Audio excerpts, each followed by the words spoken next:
네, 반갑습니다. 지난번에 이제 우리 반야심경에서도 아주 중요한 부분이었죠. 색불이공, 공불이색에 대해서 지난 시간, 그 지난 시간에서 말씀을 드렸습니다. 제가 그런 말씀을 드렸어요. 색불이공, 그 다음에 이제 공불이색, 또 색즉시공, 그 다음에 공즉시색, 이렇게 이제 네 단계로 나누어서 이 색과 공의 관계를 이렇게 설명을 하고 있는 부분이에요. 이제 이 순서가 나름 또 그 이유가 있다라고 말씀을 드렸습니다. 조금 이제 쉽게 설명을 해보면 앞에 색불이공, 공불이색은 우리들이 아직 깨닫지 못한 우리 중생들에게, 이 괴로움에 허덕이는 사람들에게 당신이 지금 괴로워하고 있는 그것은 실제가 아니다, 진실이 아니다, 무상고무아라고 하듯이 인연 따라 생겨나고 인연 따라 사라지는 거라 고정된 실제가 아닙니다. 당신은 지금까지 실제라고 여기며 그것으로 고통받고 살아왔겠지만 그것은 당신이 그렇게 실제화시켜서 고통받을 만한 그런 실제인 것이 아니다. 연기적인 인연 가합이고 그래서 공한 것이다 라는 얘기를 한 거예요. 그럼 우리들이 일반 중생들에게 환기가 됩니다. 처음에는 이게 다 실제라고 여기면서 나와 내 것, 아와 아소라고 하는 나도 실제고 내 것도 실제지라고 집착과 욕망과 이런 것을 가지고 평생을 살아오다가 이 법문을 듣고서는 색이 공과 다르지 않구나, 그리고 공이 색과 다르지 않구나, 이 사실을 공부를 하고서는 내가 지금까지 이렇게 붙잡고 집착하며 살아왔던 것이 이걸 그럴 필요가 없었구나 라는 사실을 이제 조금씩 환기를 하면서 이제 삶의 방향성이 좀 바뀌기 시작합니다. 이 세상 모든 것이 실제라고 여기면서 집착하다가 하면서 살아오던 삶이 잠깐 이제 멈추면서 이것이 정말 집착할 만한 가치가 있는 것인가? 이것의 진짜가 뭐지? 실제가 뭐지? 그것을 이제 살펴보기 시작하면서 조금씩 이제 색불이공을 깨달으면서 집착을 놓아버리게 돼요. 그래서 이 세상 모든 것이 집착할 만한 가치가 있는 게 아니야 하고 이제 이 세상 모든 것들에 대한 과도한 집착을 내려놓게 됩니다. 그런데 그러다가 그렇게 색불이공을 통해서 집착을 내려놓는 삶을 살다가 자칫 잘못하면 불교에서 말하는 진리는 공한 거니까 그 어떤 것도 집착할 필요가 없고 그 어떤 것도 실제가 아니라네. 그러니까 그 어떤 것도 내가 열심히 살 필요도 없는 거 아니겠어? 공에 빠지는 거죠. 그래서 열심히 살 필요도 없고 인생을 뭐 그렇게 최선을 다해 살 필요도 없겠구나 하고 좀 게을러지고 현실을 좀 무시하고 이러는 사람이 생길 수 있단 말이죠.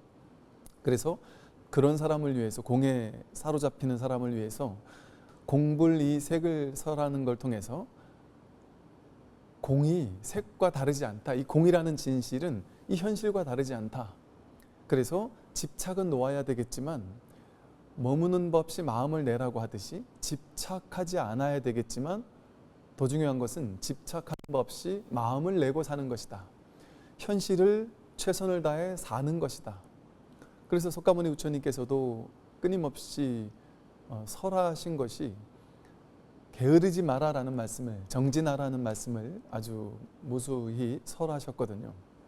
그래서 이처럼 우리들에게, 이제 범부 중생들에게 색불이공, 공불이색을 설하는 걸 통해서 이 현실 세계가 실제가 아니고, 그렇기 때문에 무집착을 실천해야 되는데 자칫 잘못하면 집착 다 버리고 돈도 다 버리고 열심히 살 필요도 없구나라고 공에 치우친 사람을 위해서 다시 공불이색을 설하는 것을 통해서 현실에서 최선을 다해 삶을 살아갈 수 있도록, 머무는 법 없이 마음을 낼 수 있도록, 집착하는 법 없이 그러나 현실을 생생하게 살아갈 수 있도록 이렇게 우리를 이끌어주는 법문이라고 말씀을 드렸습니다.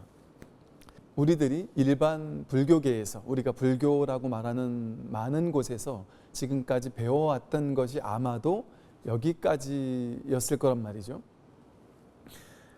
이게 불교의 이제 핵심이었던 거예요. 내가 이제 하지 말아야 되겠구나. 아, 머무는 법 없이 마음을 내야 되겠구나. 이렇게 사는 거죠. 이제 여기까지가 이제 우리가 지금까지 공부해온 불교계 안에서 공부해왔던 것들이에요. 그런데 색불이공, 공불이색, 내가 충분히 사유해 보니까 맞는 것 같아. 그래서 집착도 많이 내려놔졌고 삶이 좀 편안해지긴 했을 수 있어요. 그런데 뭔가 여전히 미진함이 남아요. 내가 완전히 자유롭지 않은 거죠. 교리적으로는 이게 이해가 되고 아, 이럴 수 있구나. 이게 충분히 이해가 되었어요. 그런데 정말 그렇다면 내가 없느냐? 내가 태어난 바가 없고 죽는 바가 없느냐? 불생불멸이냐? 이것이 정말 확인되느냐? 이 공이라는 것이 진짜 내 삶으로서, 나의 삶의 체험으로서 매 순간 확인되고 있느냐? 정말 내가 내일 모레 죽더라도 상관이 없겠느냐? 정말 불생불멸 맞느냐? 이렇게 물어보면 많은 사람들이 아, 거기까지는 제가 아직 아니란 말이죠. 그러니까 석가모니 부처님께서 처음에 일반 중생들에게, 불교를 잘 모르는 사람들에게 부처님은 이제 단계별 법문을 설하셨어요. 중생들의 근기에 맞춰서. 근기가 아직 높지 않은 사람에겐 낮은 수준의 불교를 설하신 거죠. 그래서 처음에 시론, 계론, 생천론이라고 해서 보시하고 착한 일을 하며 살고 계율을 지키는 삶을 살고, 그렇게 되면 선인선과 악인 악과로 좋은 일 하면 좋은 곳에 태어나고 나쁜 업을 지으면 나쁜 곳에 태어난다. 이런 어떤 쉬운 단계 법문을 중생들에게, 일반 제가 신도님들에게 설하셨어요. 그런데 이제 이 시론, 계론, 생천론의 수준을 넘어서는 불자들이 생기기 시작하는 거예요. 그런 사람들에게는 이제 제6의 과환, 출리의 공덕이래서 모든 욕망을 추구하는 것은 환란을 불러온다. 그래서 출리의 공덕, 이 출세간, 진짜 법이 무엇인지, 열반과 해탈이 무엇인지 이 세간에서 완전히 해탈하는 것을 설하시고, 그렇게 이제 단계별로 근기가 상승한 사람을 위해서 사성제를 통해 괴로움과 괴로움의 완전한 소멸을 설하셨거든요.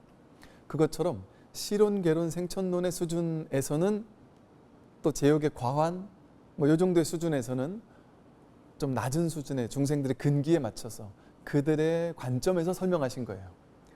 그러다가 이제 나중에 조금 더 높은 수준의 가르침을 설하신 것처럼 반야심경도 이제 그런 어떤 방향인 것이죠. 그래서 색불이공이라고 법을 설해주고, 거기 또 이 공에 치우친 사람을 위해서 공불이색이라고 해주는 선까지가 이제 우리가 공부해 왔던 방향성이었어요. 그런데 부처님도 그러셨던 것처럼 이제 어느 정도 근기가 성숙해지면 그 사람을 깨어나게 했단 말이죠. 열반 해탈로 이끄셨단 말이죠. 부처님과 똑같은 한 분의 아라한이 되도록 이끄셨단 말이죠. 그래서 이제 지금까지는 우리가 어떤 중생들의 입장에서 부처님께서 시론, 계론, 생천론을 말씀하신 것처럼 조금 쉬운 단계의 가르침을 배워왔다면 이것을 가지고 완전한 해탈이라고 할 수 없단 말이죠. 완전히 우리의 괴로움이 해결된 게 아니란 말이죠. 그래서 이제 부처님께서 진짜 하고 싶었던 얘기를 해야 되는 거죠. 이 대승불교에서 또 선불교에서 정말 하고 싶었던 얘기, 정말 사람을 깨어나게 해주는 그 체험적 진실, 그것을 설하는 단계가 어찌 보면 색 즉시 공 즉시 색이라는 이 부분입니다. 그 중에도 우리가 많이 들어본 게 이 네 구절 가운데 제일 많이 들어본 게 색즉시공이죠. 색즉시공 제일 많이 들어봤을 거예요. 또 뭐 영화의 제목도 색즉시공 이러잖아요. 이 네 구절 가운데 가장 중요한 게 색즉시공인 거예요. 색이 공과 다르지 않은 것이 아니라 색이 공과 다르지 않아 이러면 이제 어느 정도 머리로 이해할 수도 있을 거예요. 그런데 색이 즉 곧바로 여지없이 몰록 문득 바로 여기서 곧장 공이라는 것이죠. 다르지 않은 게 아니라 색이 그대로 공이라는 거예요. 이 지점이 이제 우리가 한 번 넘어서야 하는 이제 고비라고도 할 수 있어요. 선불교에서 간화선에서 화두를 던져주고 화두가 한번 딱 타파되는 어떤 순간이라고도 할 수 있고요. 이제 조금 설명을 해보면요. 이렇게 말하거든요. 선불교에서는요. 좀 선의 용어로 좀 설명을 해보면 이 색즉시공이라는 것은 색이 여지없이 곧장, 몰록, 문득 공이 된다는 거예요. 이것이 곧바로 여기서 곧장 체험적으로 와닿는다는 거거든요. 이거는 즉이라는 말은 틈이 없다는 소리예요. 간격이 없다. 그 앞에는 불이공이면 색은 공과 다르지 않으니까 같지는 않지만 이게 다르지 않은 거니까 가만히 생각해 보니까 가만히 생각해 보는 그 틈이 있단 말이에요. 가만히 사유해 보니까 이게 공과 다르지 않네. 이게 용납이 됐단 말이죠. 그 앞에서는. 그런데 여기서는 그게 용납이 되지 않아요. 틈이 없이 곧장, 색이 곧장 즉시 공이 돼야 된단 말이에요. 그래서 선불교에서 우리가 견성이라는 말을 들어보셨을 거예요. 공이라는 말이 다르게 말하면 초기불교에서 말한 해탈과 열반이 다르지 않은 이야기예요. 그런데 공이라는 진실을 대승불교에서나 혹은 특히 선불교에서는 성품이라고, 자기의 본래 면목이라고. 이 본래 면목이라는 말은 뭐예요? 뭔가 있다는 얘기가 아니에요. 참나라는 뭔가가 있다라는 얘기가 아니라 당신의 본래, 본질이 뭐냐, 본래의 자기의 면목이 뭐냐 이거거든요. 진짜 자기가 누구냐 이거예요. 진짜 나의 진실이 뭐냐. 내가 이렇게 괴로움, 가짜 괴로움에 허덕이고 있는데 가짜 괴로움에 허덕이지 않는다면, 가짜 괴로움에 허덕이고 있기 이전, 인연 따라 화합된 이 모든 물질들을 실제라고 착각하기 이전, 그 이전에 본래 너는 누구였느냐, 그거를 묻는 거거든요. 그러니까 진짜 진실이 무엇이냐 이것을 이야기하는 거예요. 그것을 이름해서, 불교에서 모든 말은 불교는 중도적인 언어로 법을 설하잖아요. 중도라는 말은 연기라는 말과 같고요.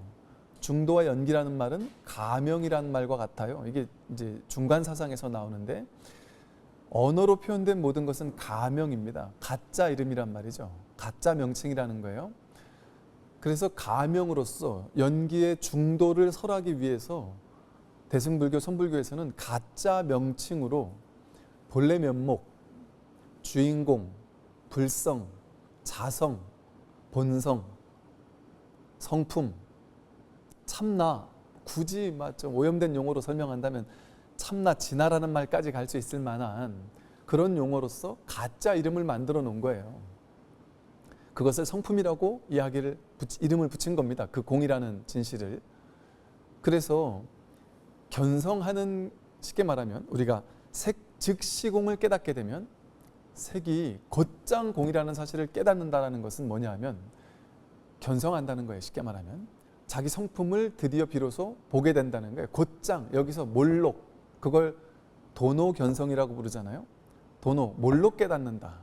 그래서 견성, 자기 성품을 보게 된다 이 소리거든요. 그래서 이 색 즉시공이라는 이 단계를 넘어서는 게 우리 공부의 선에서 말하는 이제 견성하는 거예요. 쉽게 말하면. 그래서 선사 스님들께서는 색이 곧장 공이라는 사실을 비추기 위해서 여러분이 이제 스승을 찾아갔어요. 스승에게 도가 무엇입니까? 저의 진정한 본래 면목이 무엇입니까? 부처가 무엇입니까? 깨달음이 무엇입니까? 하고 물었단 말이에요. 근데 지금 우리 앞에는 이 꽃이 하나 놓여 있어요. 이게 뭐 동양난인가요? 이것을 보고 여러분들이 도가 무엇입니까? 라고 물었단 말이에요. 그러면 동양난을 가리킨단 말이죠. 이것은 지금 색이죠. 색, 모양과 빛깔을 지닌 색 모양이에요. 모양인데 스승은 동양난이다 이렇게 설명을 해요. 뜰 앞에 잣나무다 이렇게 설한단 말이에요. 뜰 앞에 제자가 스승에게 법이 무엇입니까 물었는데 그때 그 뜰 앞에 서서 물었었겠죠. 근데 그때 뜰 앞에 잣나무가 있었단 말이에요. 여기 이렇게 동양난이 있듯이 가리켜 보인단 말이에요. 이게 직지인심입니다. 곧바로 자기의 마음을 가리켜 보인다. 이 마음이라는 게 법, 불성, 자성, 본래 면목, 주인공, 공성하는 이 진실을 설하는 거예요. 그래서 이 법을 가리켜 보인단 말이에요. 자기 마음을 가리켜 보인단 말이에요. 동양난하고 뜰 앞에 있는 잣나무야. 이렇게 들어 보일 수도 있고 이 색을 들어 보인단 말이에요. 공을 물어보는데 진실이 무엇인지를 물어보는데 색을 들어 보인단 말이죠. 그럼 우리들은 이걸 딱 보고서는 우리의 분별심에는 이게 색으로 보인단 말이에요. 분별된 대상으로 보인단 말이죠. 그러니까 혼돈이 오는 겁니다. 꽉 막히는 겁니다. 나는 분명히 진리가 무엇인지를 물었는데 저 스님은 왜 물질을 가리키고 있지? 왜 색을 가리키고 있지? 그래서 다시 묻습니다. 뜰 앞에 잣나무다. 그랬더니 제자가 발끈하면서 스승에게 다시 묻습니다. 스님, 저는 지금 이 물질, 색 이걸 물어본 게 아닙니다. 사물을 물어본 게 아닙니다. 스님, 사물을 가지고 저에게 답하지 말아 주십시오. 이건 사물이고 색인데 색을 들어 보여서 보이면 되겠습니까? 저는 지금 공을 물어본 겁니다. 진리를 물어본 겁니다. 그러니까 진리를 가리켜 보여 주십시오. 이랬단 말이에요. 뜰 앞에 잣나무다 이랬더니 뜰 앞에 있는 잣나무 저 사물 말고 법을 보여 주십시오라고 다시 물어요. 그랬더니 스승이 얘기합니다. 좋다. 너의 뜻이 그렇다면 내가 색이 아닌 법을 가리켜 보여주겠다. 너가 나에게 다시 한번 물어봐라. 그랬습니다. 그랬더니 제자가 똑같이 물어요. 스승님, 법이 무엇입니까? 저의 본래 면목이 무엇입니까? 똑같이 질문을 한단 말이에요. 그랬더니 스승이 조금 전과 똑같이 대답을 합니다. 뜰 앞에 잣나무다. 그때 깨달았어요. 이 제자가. 이게 무슨 말이냐면 이게 되게 유명한 선에서의 일화예요. 처음에는 뜰 앞에 잣나무다라고 했을 때 이 색을 보여주는 줄 알고 이걸 딱 보여줬을 때 처음에는 색을 본 거예요. 색과 직해서 함께 있는 공을 본 것이 아니라 지금 여긴 여러분 지금 이게 색이 보이시죠? 동양난이라는 색이 보이시죠? 그죠? 제가 이렇게 손가락을 드는 이 색이 보인단 말이에요. 그런데 여러분 이거 교리를 얘기하는 게 아니에요. 지금 교리로 들으라고 말씀드리는 게 아닙니다. 제가 색을 들어 보이지만 곧바로 공을 들어 보이는 거예요. 이거 제가 지금 색을 가리키는 게 아닙니다. 공이에요. 이게 법이에요. 이게 본래 면목이에요. 진정한 자기의 본래 면목이 이거란 말이죠. 이것이 색을 가리키는 것이 아니라 색을 가리킬 때 동시에 법을, 자기의 본래 면목을, 마음을, 이 살아있는, 생생하게 살아있는 이 법을 드러내고 있는 거예요. 그럴 때 우리는 오랜 습관 때문에 몇십 년 동안 살아오면서 분별의 눈으로서 분별된 대상만을 바라봤단 말이에요. 주객을 둘로 나누어서 보는 나와 보이는 것을 둘로 나누고 듣는 나와 들리는 것을 둘로 나누고 나와 세계를 둘로 나누어서 분별된 대상만을 보던 것이 우리는 습관이 돼 있어서 이렇게 법을 들어 보일 때 직지인심할 때 여기서 견성성불을 못한단 말이죠.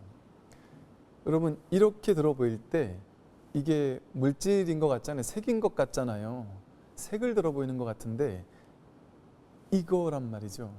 이게 공을 확인시키고 있단 말이에요. 여기에 색 말고 확인되는 게 있어요. 색 아닌 이 법이 확인되고 있단 말이에요. 이럴 때 지금 이제 여러분들의 표정처럼 이게 법입니다라고 선의 스승들은 조사 스님들께서는 끊임없이 설명을 해요. 마삼근이다. 뜰 앞에 잣나무다. 뭐 호떡이다. 차나 한잔 해라. 아니면 법이 무엇입니까? 묻는데 이렇게 법을 들어 보이기도 하고요. 법이 무엇입니까? 하고 물었는데 그 스님 옷에 이렇게 끈아풀이 하나가 이렇게 붙어 있어요. 이거를 이렇게 떼가지고 후 불어서 법을 보여줘요. 스승이 법을 보여줄 때는 모든 것이 법 아닌 게 없습니다. 어떤 분들은 이제 법문을 듣다가 스님 이렇게 죽비를 딱딱 치거나 손가락을 꽝꽝 두들기거나 이게 법이다 하고 이것이 법입니다 하고 이렇게 가리켜 보이고 죽비를 딱딱 치면서 이게 법이다 하고 가리켜 보이는 그걸 좀 많이 해 주십시오. 그게 바로 세기공인 직한 그 도리를 설하는 것이니까 그럴 때마다 내가 집중이 탁탁 돼가지고 그러다 한번 내가 그냥 쑥 내려가겠죠. 그러니까 이 설명하는 법문도 좋지만 곧바로 가리켜 보이는 직지인심을 자주 좀 해주십시오. 이렇게 얘기하는 분들이 계신단 말이에요.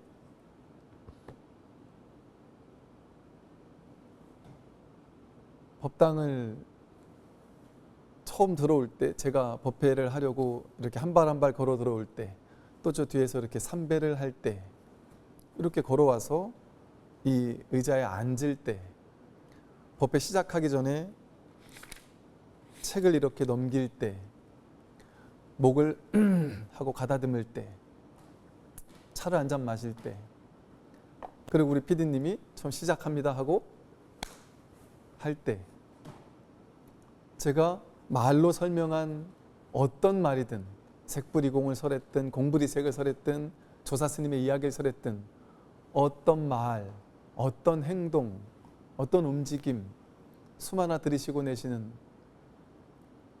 그 모든 것 속에 직지인심 아닌 것이 있느냔 말이죠.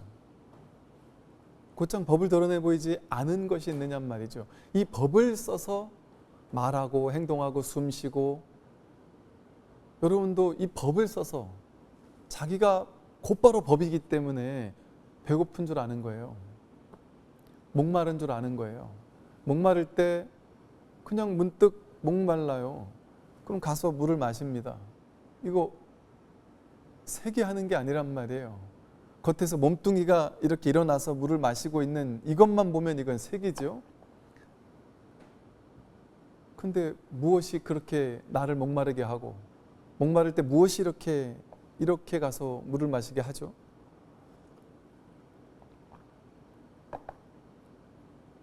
무엇이 자기를 이렇게 살아있게 합니까?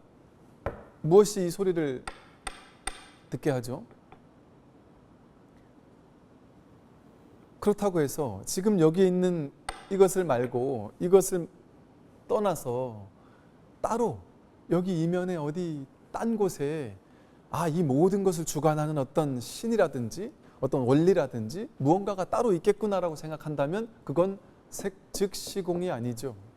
색 있는 그 자리에 곧바로 공이 드러나 있다고 했잖아요. 그냥 이거란 말이에요. 다른 걸 틈이 없단 말이죠. 머리 굴릴 틈이 없단 말이에요. 100%가 드러났단 말이죠. 100% 색이 드러났고 공이 드러났단 말이죠. 이것을 그래서 선에서 어떤 비유를 많이 하느냐면요. 이제 이렇게 설명을 해요. 이 안경을 제가 쓰고 있죠. 안경 너머로 이 세상을 바라보고 있습니다. 안경 너머로 이걸 보고 있죠. 안경 너머로 책을 보고 있습니다. 안경 너머로 이 꽃을 바라보고 있어요. 그런데 여러분들은 안경을 쓰신 분들은 안경을 쓰고서 세상을 다 봤단 말이에요. 꽃도 보고 책도 보고 컵도 보고 사람들도 보고 다 봤단 말이죠. 근데 집에 가서 뭘 봤지? 오늘 뭘 봤지라고 사람들이 물어보면 우린 전부 다 뭘 봤다 그래요? 난 컵도 봤고 상도 선언도 봤고 부처님도 칭견했고 책도 봤고 꽃도 봤다. 이렇게 말하겠죠. 그죠? 왜냐하면 우리는 이 안경알을 통해서 안경알과 즉해서 안경알을 통해서만 이 세상 모든 것을 봤잖아요. 그런데 안경알에는 한 번도 관심 가졌지 않았던 거예요. 안경알을 먼저, 이게 먼저잖아요. 첫 번째 자리에 먼저 있단 말이에요. 이 안경알이 먼저 확인되고 그 다음에 이걸 통해서 컵도 보고 책도 보고 꽃도 본단 말이죠. 근데 이 안경알은 너무 익숙해서 너무나 당연해서 한 번도 여기에 관심 가져본 적이 없는 거예요. 안경알 너머의 바깥만 보고 다녔던 거죠. 그래서 이것을 한번 돌이켜라 이런 얘기를 하는 겁니다. 회광반조해라. 돌이켜서 여기 있는 이거를 먼저 확인해라. 이런 식의 표현을 쓴단 말이죠. 유리창의 비유를 들어서 유리창 너머에는 모양만 보다가 이 눈앞에 항상 있던 이 유리창, 이런 식의 비유예요. 비유. 이런 식의 비유를 자기 본래 면목을 설명할 때 하기도 하고요. 또 거울의 비유를 들어요. 우리의 마음, 본래 면목, 이 공이라는 이 마음, 본래 면목의 이 자리를 옛거울, 고경이라는 표현을 쓰기도 하거든요. 본래부터 있던 거울이라는 거예요. 가만히 생각해 보세요. 여러분이 세상을 보잖아요. 소리를 듣죠. 냄새 맡고 맛보고 감촉도 알아차리고 어떤 걸 생각하죠. 그죠? 무엇이든 인식한단 말이에요. 그런데 보자마자 컵이다 하고 인식하잖아요. 근데 사실은 이건 보자마자 컵이다 이게 사실은 인식되지 않죠. 컵을 인식하기 이전에 컵이야 이러면 벌써 그 분별이잖아요. 왜냐하면 분별이라는 건 뭐냐면 태어나서 새롭게 배운 거예요. 배워 익힌 거예요. 다른 것과 비교해서 이해될 수 있는 어떤 언어를 가지고 언어를 개입시켜서 배운 거죠. 즉 태어나자마자 여러분 갓난아기였을 때 태어나자마자 이걸 보고 컵이라고 안 했겠죠. 근데 우리가 명과 상으로, 즉 명은 이름 명칭이고요. 상은 모양이에요. 이런 모양을 지닌 것은 우리가 어떤 명칭, 컵이라는 명칭으로 이름 붙이자 했단 말이에요. 명과 상이 개입된 거예요. 벌써 명과 상이 개입되어서 컵 이렇게 했단 말이에요. 명과 상을 개입한 것을 분별의 대상이라고 불러요. 분별된 것 이렇게 불러요. 그러니까 이걸 컵이라고 할 때는 벌써 분별심이죠. 분별한 마음으로 컵 이렇게 한 거잖아요. 갓난아기는 이걸 분별할 줄 모르니까 컵이라고 못할 거예요. 그런데 갓난아기가 눈앞에 이걸 갖다 대면 컵인지 뭔지 몰라도 먼저 이걸 아는 마음은 있겠죠. 그죠? 즉 갓난아기에게도 거울과도 같은 마음이 있겠죠. 거울은 이게 컵인지 뭔지는 몰라도 거울 앞에 이게 오면 이걸 그대로 비추잖아요. 거울은. 그죠? 이게 예를 들어 똥이라고 치면 거울 앞에 이 똥을 이렇게 갖다 대면 거울은 이 똥을 그대로 비출 거예요. 그죠? 분별하지 않을 때는 아름다운 것이 올 때는 비추나 오나 똥이 오나 그저 비출 뿐, 그게 있다라는 사실을 그저 알 뿐이죠. 그죠? 갓난아기들처럼 그냥 똥이 오든 컵이 오든 맛있는 음식이 오든 그냥 비출 뿐이에요. 그 갓난아기는 똥이라고 해서 싫어하지도 않겠죠. 그냥 만지겠죠. 좋은 것도 그냥 만지겠죠. 분별이 없으니까. 이것처럼 우리에게는 분별하기 이전에 우리는 분별심만 쓰고 지금까지 살아왔는데 진짜 분별심만 쓰고 살았냔 말이에요. 분별심을 쓰기 이전에 분별심이 아니라 무분별심, 그게 먼저 있었지 않았나요? 첫 번째 자리에서. 이걸 컵이라고 명과 상으로, 명과 색으로 이름 붙이기 이전에 이게 눈앞에 딱 등장했을 때 이걸 먼저 알지 않나요? 이걸 먼저 비추는 그 마음이 있습니까? 없습니까? 비추고 있잖아요. 이거 모르고 있는 사람이 있나요? 없어요. 이거를 비추고 있단 말이에요. 이게 먼저죠. 그 다음에 분별해서 이걸 컵이야 이런단 말이에요. 어떤 사람을 딱 봤어요. 보자마자 아, 저 사람 이름이 뭐야? 저 사람은 남자고 아, 저 사람 인물이 좋다. 그거는 다 분별이죠. 분별은 비교해야지만 알 수 있는 거예요. 그 사람을 딱 보자마자 크다 이랬다면 그건 분별이죠. 남들과 비교했을 때 누구보다 크다니까. 그런데 다른 사람과 비교하면 작을 수도 있잖아요. 그죠? 그 분별은 진짜가 아닐 확률이 있어요. 남자다 여자다 하려고 해도 여자가 있어야 남자라는 게 분별이 되잖아요. 잘났다 못났다라고 하려도 다른 사람과 비교해야지만 그 사람이 잘난지 못난지가 분별되잖아요. 즉 우리는 어떤 사람을 보자마자 곧장 분별해서 알죠. 그런데 분별하기 이전에, 분별하지 않더라도 알 수 있는 그 거울과 같은 마음이 있을까요, 없을까요? 있죠. 있죠. 그래서 이 본래 있는 마음, 여기 이건 갈고 닦아야지만 이 거울처럼 비추는 마음은, 여러분 분별하는 거는 공부해서 배워야 되잖아요. 여러분 이건 알지만 뭐 어떤 엄청 어려운 과학적 용어라든지 어떤 뭐 도구라든지 그런 걸 갖다 놓으면 우리 뭔지 모를 거 아니에요. 안 배웠으니까 모를 거 아니에요. 분별이 거기까지는 못 미치는 거죠. 그러니까 분별해서 아는 거는 공부 많이 한 사람은 많이 알겠죠. 공부 적게 한 사람은 조금 알겠죠. 그러니까 차별이 돼요. 분별지예요. 많이 하는 사람, 적게 하는 사람이 따로 있단 말이에요. 그래서 열심히 하는 사람만이 더 많이 알 수 있어요. 그런데 이 그냥 비추는 무분별심, 무분별지, 그냥 비추는 이 마음은 갈고 닦아야 될까요? 배워야 될까요? 배워야지만 더 뚜렷하고 배우지 않으면 뚜렷하지 않을까요?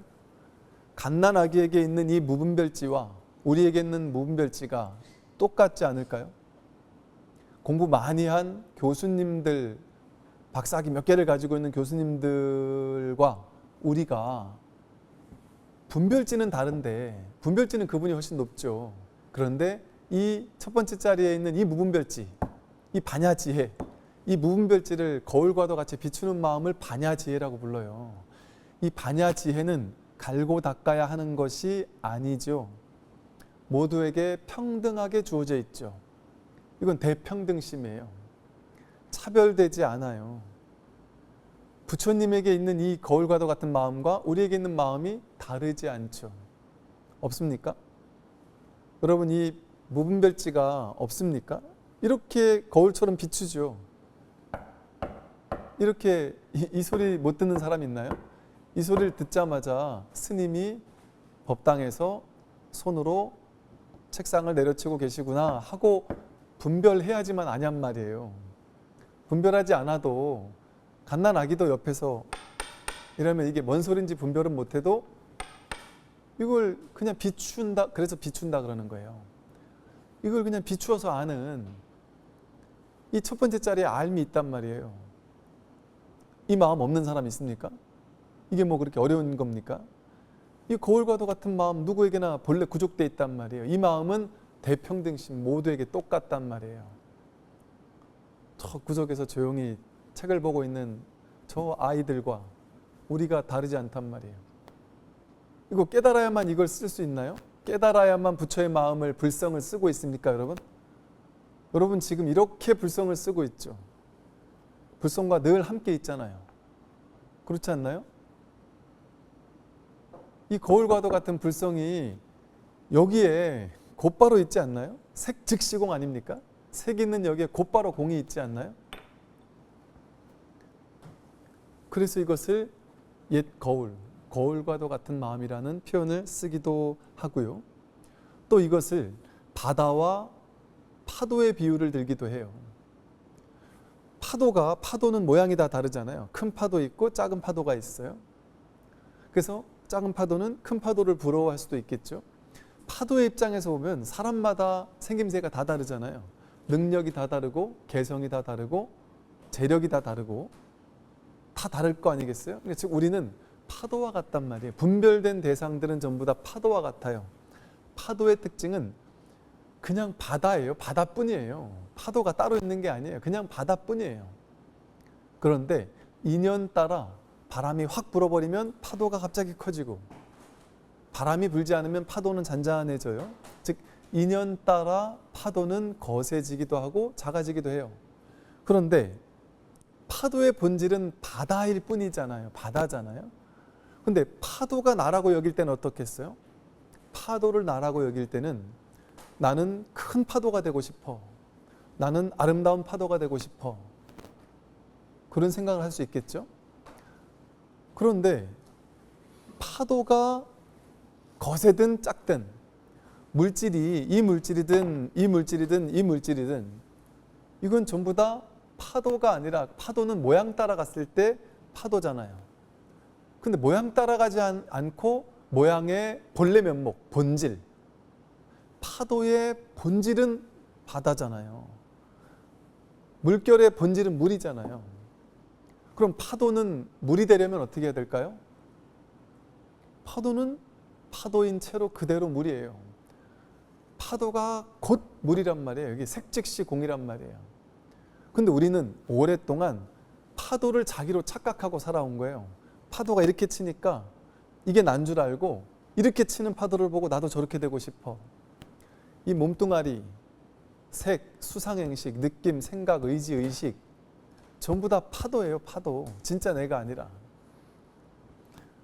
나의 본질은 몸도 아니고 느낌도 아니고 생각도 아니고 색수상행식이 아니에요. 이 색수상행식은 파도처럼 인연 따라 생기고 사라질 뿐이에요.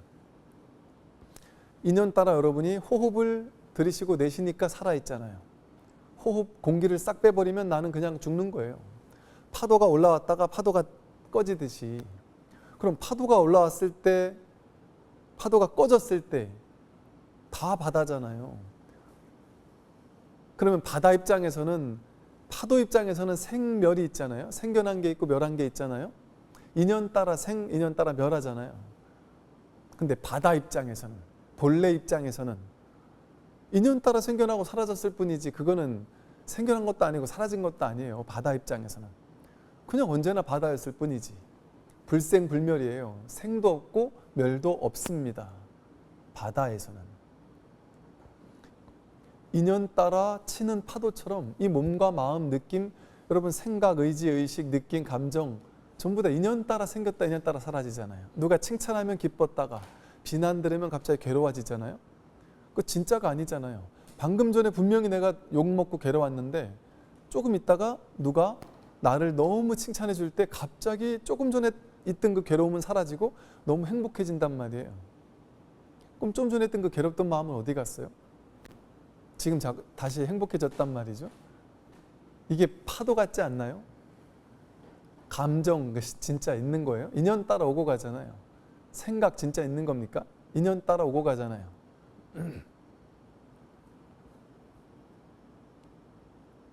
몸, 마음, 느낌, 의지, 의식 전부 다 인연 따라 오고 갈 뿐이에요. 파도처럼. 이처럼 진리는, 진실은 언제나 확인되고 있습니다. 뭐 견성했다 하면 옛날에 제가 1900 몇 년도에 지금부터 5년 전, 10년 전에 뭐를 깨달았어요 이런단 말이에요. 그게 깨달음이 아니에요. 이렇게 지금 확인되는 게 확인이고 그게 체험이지. 지금 늘 이렇게 확인되는 게 이게 공이지. 색즉시 공이지. 그때 체험했던 어떤 하나의 체험, 그것을 체험이라고 할 수가 없단 말이죠. 그건 왔다 간 거니까 왔다 간 거잖아요. 왔다 가는 게 진짜가 아니란 말이죠. 늘 눈앞에서 확인되는 이것이 진짜단 말이죠.